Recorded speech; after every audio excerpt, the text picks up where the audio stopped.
Hello friends, welcome back to my channel. বন্ধুরা, অবশেষে DA নিয়ে বড়সড় একটা আপডেট এসেছে। সেই আপডেট নিয়ে আজকে আপনাদের সামনে হাজির হয়েছি। বর্ধিত নিয়ে বিরাট বড় ঘোষণা করেছে সরকারি কর্মচারীরা। তাদের বক্তব্য অনুযায়ী ডিসেম্বর মাসেই নাকি বাড়তে চলেছে রাজ্য সরকারি কর্মীদের ডিএ। তবে কি শেষ পর্যন্ত অপেক্ষার অবসান হলো? আর এই অপেক্ষার অবসানের তাহলে কি আর মাত্র 3 সপ্তাহ? ফের বাড়তে চলেছে রাজ্য সরকারি কর্মীদের ডিএ। এবার যদি রাজ্য সরকারি কর্মীদের ডিএ বাড়ানো হয় তাহলে কত শতাংশ ডিএ বাড়ানো হবে এবং মোট ডিএর পরিমাণ বা কত হবে?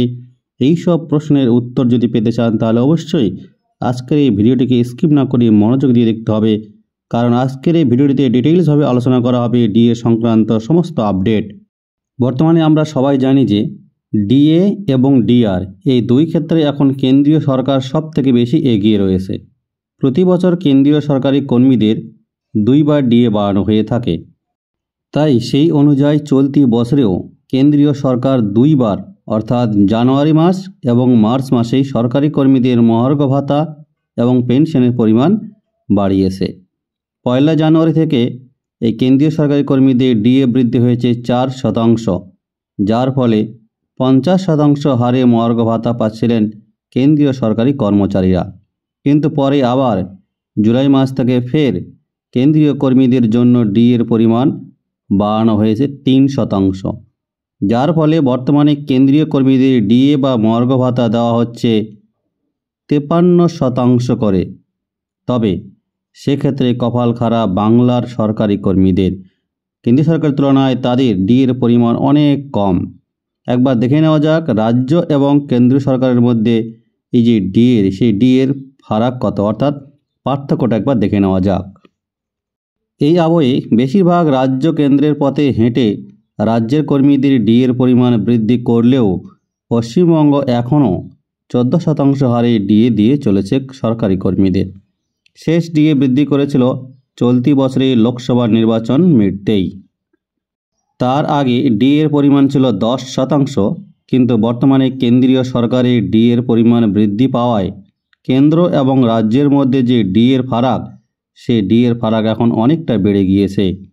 আর এর ফলেই ক্ষুব্ধ হয়েছে রাজ্য সরকারি কর্মচারীরা। কবে যে তাদের ডিএ বাড়বে তা নিয়ে এখনও আশায় বসে রয়েছে রাজ্য সকল কর্মচারীরা।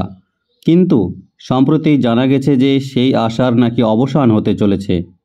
শীঘ্রই এবার সরকারি কর্মীদের ডিএর পরিমাণ বাড়াতে চলেছে রাজ্য সরকার, এমনই গোপন সূত্রে খবর। ডিএ আন্দোলন নিয়ে হুঁশিয়ারিও দিয়েছে বিভিন্ন রাজনৈতিক সংগঠনগুলি এবং বিভিন্ন শিক্ষক সমিতির সংগঠনগুলি।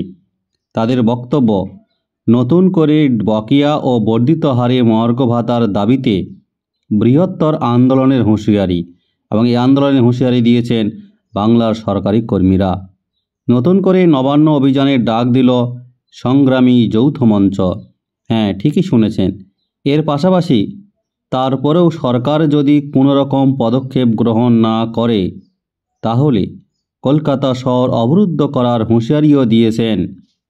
আর রাজ্য সরকার এই ডিএ ইস্যুতে এবার চরম পদক্ষেপ নিতে চলেছে সংগ্রামী যৌথ মঞ্চ। সংগ্রামী যৌথ মঞ্চের নানা পদক্ষেপ।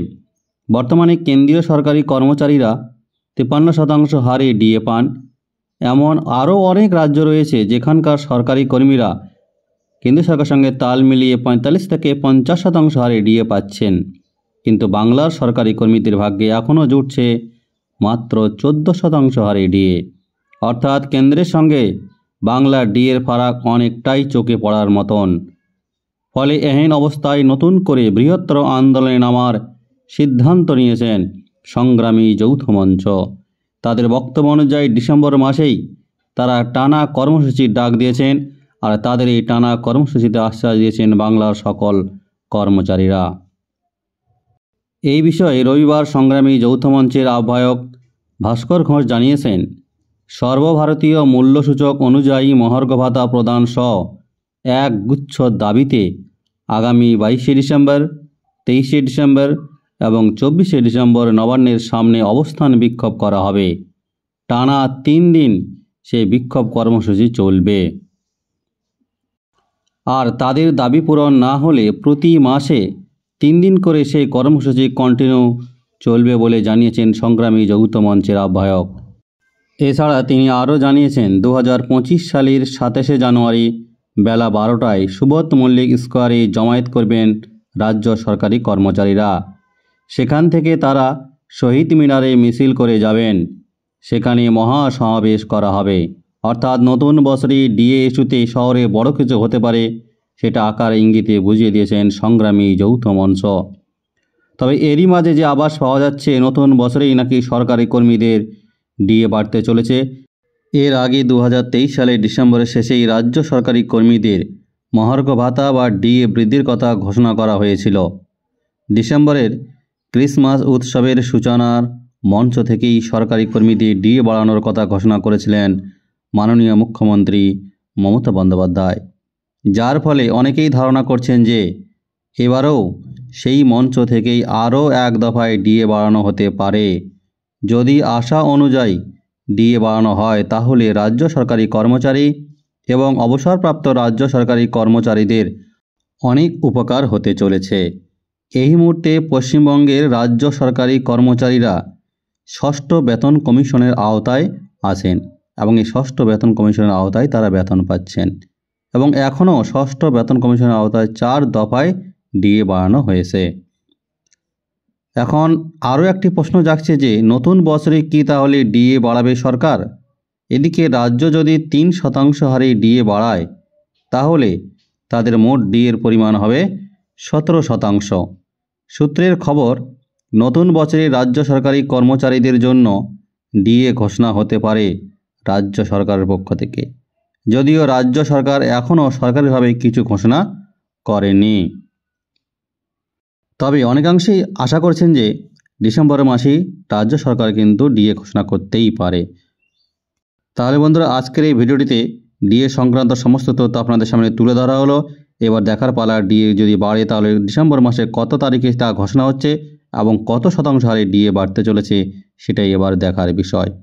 আর ভিডিওটিকে ভালো লেগে থাকলে অবশ্যই ভিডিওটিকে বেশি বেশি করে লাইক এবং শেয়ার করবেন যাতে সকলের কাছে নিউজটি পৌঁছে যায়। যে সমস্ত বন্ধুরা চ্যানেলটিকে সাবস্ক্রাইব করেছেন তাদেরকে অসংখ্য ধন্যবাদ। আর যারা এখনও সাবস্ক্রাইব করেনি তাদেরকে অনুরোধ করবো এরকম নিত্য নতুন আপডেট পেতে অবশ্যই চ্যানেলটিকে সাবস্ক্রাইব করে পাশে থাকবেন।